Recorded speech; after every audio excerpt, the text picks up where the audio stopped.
The year is 2012, and Konami has just released their newest rhythm game into Japanese arcades. This is Sound Voltex.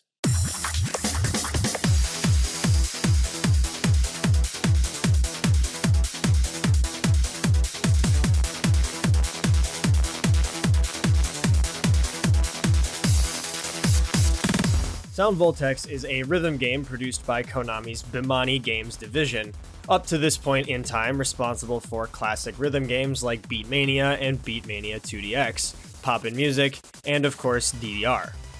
After time spent location testing in Japan around 2011, Sound Voltex Booth released on January 18, 2012. Sound Voltex's gameplay is characterized by 4 large main buttons, known as BT, 2 lower buttons staggered between the BT buttons, known as FX, and the left and right volume knobs. The knobs are the main attraction, allowing the user to control lasers on screen as they scrolled the knobs clockwise or counterclockwise in order to follow the matching colored laser. In Booth, the FX buttons were used to activate long yellow-green colored holds, and since the FX buttons were staggered compared to the BT buttons, they can be held while still allowing the BT buttons to be pressed, allowing for complex charting. Stylistically, the FX buttons and volume knobs applied effects and filters to the music being played, meaning that more difficult charts would have denser and heavier effects, and also that each chart for a song sounds different. In Booth, FX buttons were only for holds, and BT buttons were only for single notes, but when Infinite Infection released, FX notes and BT holds were added, increasing the complexity of gameplay quite a lot. The FX notes would also be recolored to orange and made more opaque compared to their original transparent yellow-green design, making them much more visible. This would bring Sound Voltex's gameplay to a more complete state compared to Booth, and Infinite Infection would also establish something a lot closer to the modern style and design of Sound Voltex, leaving Booth's original stylistic designs mostly behind. Hard charts for the Booth and Infinite Infection era are largely defined by the limitations of the engine at the time. The main engine limitation for charting was that back then, the lasers were not only required to stay inside of the playfield, but to also always start on the correct side, or red on the right, blue on the left. No matter what they did with them, those two things were always the case, severely limiting the amount of laser patterns possible at the time. Difficult laser patterning would develop in one of two ways, either requiring extremely fast, heavy movement, like in something like Hyena,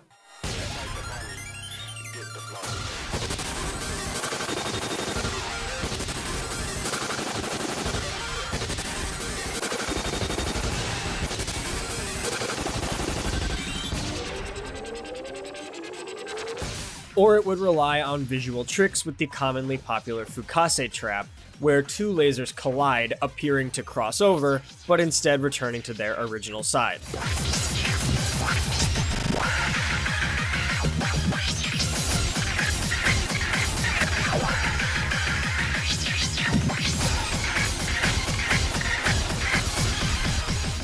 The notable difficult charts of the time would still succeed in being difficult for the era, with charts like Max Burning Infinite providing a more difficult version of Booth's original boss song, with its use of one-handing FX notes and technical button patterns. Heavy knob sections in this era were often characterized by large amounts of laser slams rather than any technical scrolling due to the nature of laser mechanics at the time. You can see sections like this in Max Burning Infinite and Bang & Burst Exhaust's middle sections.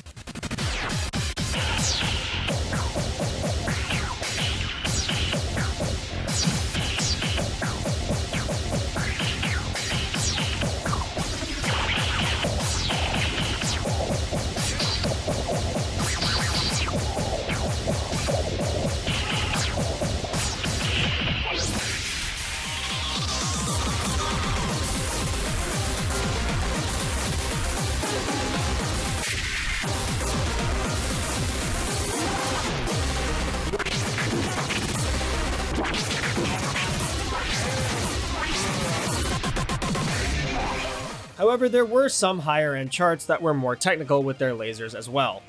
4Ultra Players is notable for not only having a sizable knob-only section, but also for requiring a large amount of button and knob juggling during the chorus.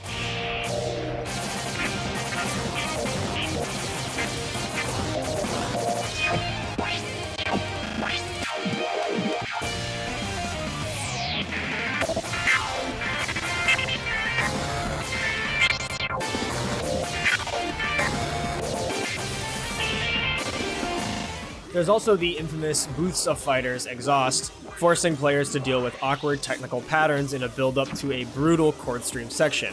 A real skill check for the time if you weren't comfortable with it.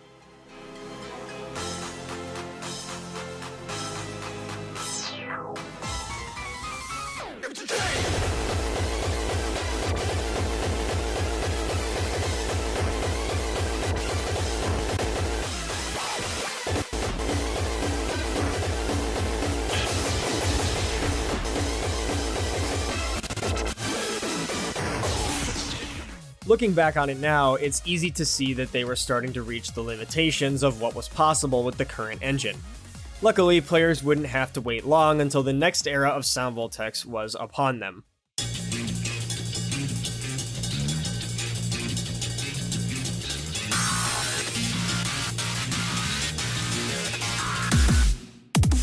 On November 20th, 2014, Sound Voltex Gravity Wars released, and with it a slew of engine changes to expand what was possible for charting. The main addition? No more limitations on knobs. They can now start anywhere. They can now go anywhere.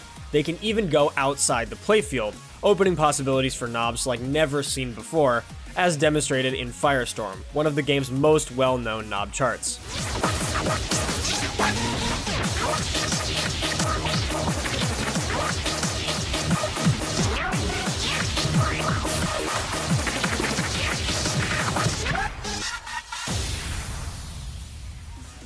The other additions to gameplay included allowing any legal combination of holds and notes, including BT holds being stacked on FX holds, meaning they had to make the width of the BT notes slightly smaller to visually accommodate stacking them on top of the FX notes. They also made changes to the lane camera, allowing the lane to be visually moved much more aggressively on screen, including zooming in and out to allow for different levels of visibility during dense sections. All these changes would push the charting meta forward, and the Konami Arcade Championship that year would see the reveal of one of Sound Voltex's most iconic 16s of the time, Everlasting Message, showing a large step towards a more modern charting style possible within this engine.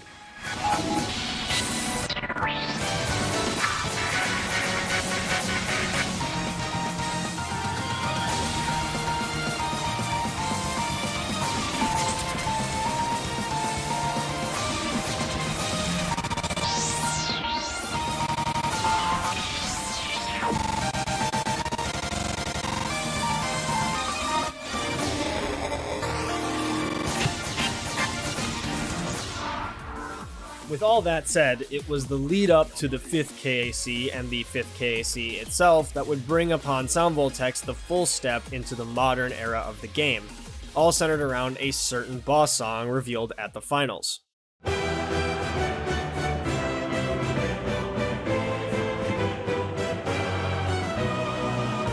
Leading up to the 5th KAC, the 5th KAC Original Song Contest was held as part of Sound Voltex's Floor events.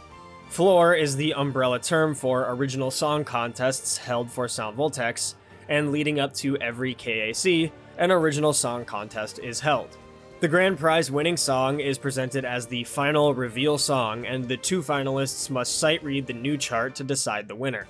As Sound Voltex 5th KAC went on, the players battled it out all the way to the finals, leaving just 01 Miku and 1008 Bot left to take on the final song. Back then, song reveals were a bit less grand than they are today, but the 5th KAC Song Contest winner was finally revealed, and the finalists prepared themselves to take on Sound Voltex's newest boss song.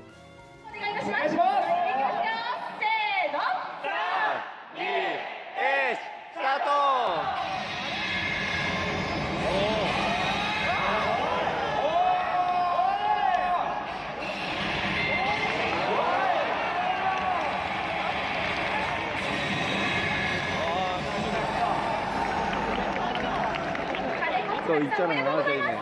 Lachryma Requiem, Sound Voltex's newest 16 by Kaneko Chiharu, the grand prize winner of the 5th KAC Song Contest. It was time for the two competitors to throw down right here, right now. The song itself is a grandiose, dramatic song featuring choir-esque singing and some very notable piano and guitar melodies. The chart starts out with some straightforward density, but soon enough it becomes blatantly apparent that this chart was going to stand out from others at the time for more reasons than one.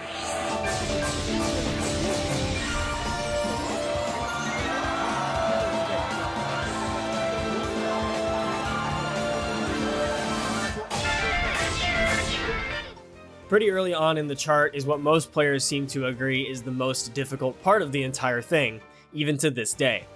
After some fast chords and one-hand FX lasers, the chart enters into a brutally fast section consisting of differing BT holds combined with insanely fast 230 BPM trills.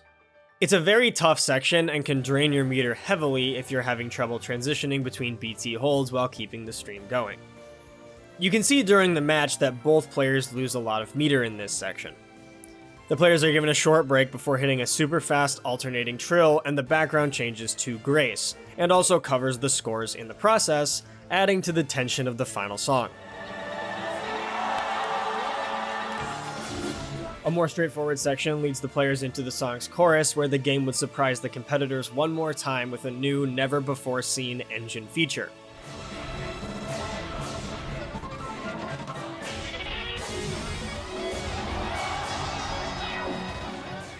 The note lanes of the main playfield completely vanish from the chorus on, for a really nice dramatic finish to the chart.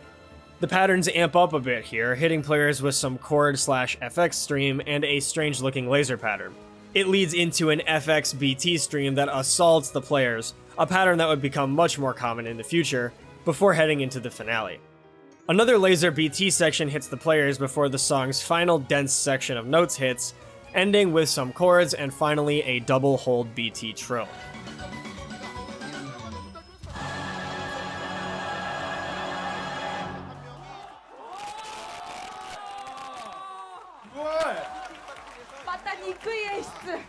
And with that, Lachryma concludes with a roar from the crowd. 1008 Bot takes the win, clearing the song on sight read with a 954, with 01 Miku failing out with just a 950. Still very close score-wise. Something interesting to note here is that for the player's skill at the time, this chart was pretty tough. This was essentially the hardest chart in the game at the time of release, and only one of the two finalists were able to sight read it. For a more modern player skill comparison, take a look at the reveal of Chrono Capsule. Chrono Capsule is considered about the same difficulty tier-wise, and both players were able to safely sight read clear this, since this level of chart isn't nearly the hardest thing in the game anymore. But it gives some perspective on how hard Lachryma Gravity was at the time. With that, a new hardest song had been added to the game, and Lachryma would go on to become a defining Bimani boss song, both in Sound Voltex and outside of it. Later down the line in Sound Voltex 4, Heavenly Haven, Konami would rescale the difficulties for Sound Voltex, changing the scale from 1 to 16 all the way up to 1 to 20, specifically to spread out the 13s through 16s up to 13 through 20. When this happened, Lachryma's gravity chart was rescaled up to 20, making it retroactively the first 20 in the game, to be followed by Heaven and Illness Lilin later in Sound Voltex 4. The chart remained a staple boss song for quite a while in Voltex, even being part of the Infinite Dance Skill Analyzer course as the final song of one of the courses for both Gravity Wars and Heavenly Haven. 2 years after Lachryma's release, xday2.bot would be the first player to achieve a perfect on Lachryma's gravity chart. As a celebration, all of Lachryma's charts were unlocked for a week and gave a 10 times multiplier on in-game currency when you matched with other players on that song. In 2020, Lachryma would be involved in Sound Voltex's Floor Infection event and would cross over to both Poppin' Music and also to Dance Dance Revolution. It was Kaneko Chiharu's first appearance in DDR. Lachryma actually also had some notable things about it in DDR, such as the expert double chart having the highest note count by difficulty at the time, beating Max 360, and also later on when it got challenge charts, it became the first and only crossover song to have level 19 charts in DDR, the highest difficulty in the game. So Lachryma actually managed to establish itself as a boss song in DDR as well. In 2021, Konami announced the Bimani Symphony Orchestra original soundtrack, a 2-CD release featuring 23 famous Bimani songs arranged into a symphonic orchestra style. It featured Bimani classics like Possession, May, Murmur Twins, Flower, and more, and Lachryma was also one of the songs to receive an orchestral arrangement. It fits the song super well with its already dramatic style of the original song, and it really succeeds in amplifying those elements. Over the years, Lachryma has become established as one of the relatively more recent well-known boss songs of Bimani. It's by no means the hardest song in Sound Voltex anymore, with the modern difficulty of Exceed Gear really starting to push into new territory with songs like Mission and Sudden Death. But it still remains as an entry-level 20 and a rite of passage for any new Sound Voltex player pushing into the high levels of the game. It's really something to see someone get their first Lachryma clear. Lachryma did a great job solidifying the new era of Sound Voltex brought in by engine changes, and the style of charting around the time of Lachryma's release would go on to define the modern era of harder charting in Sound Voltex. In my mind, Lachryma signaled the break between older Voltex and the more modern style of Voltex we know today. And with new features in Sound Voltex like random, Lachryma sometimes finds ways to be relevant as an achievement even today.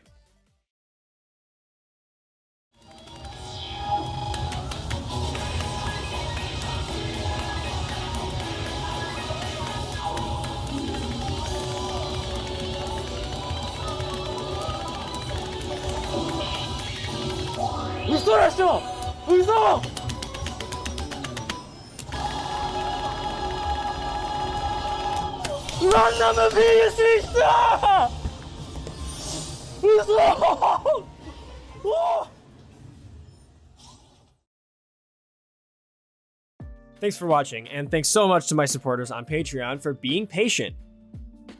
Check out my Twitter, Twitch, and community Discord. Links are in the description below. If you like this video, don't forget to like and subscribe, and I'll see you guys next time.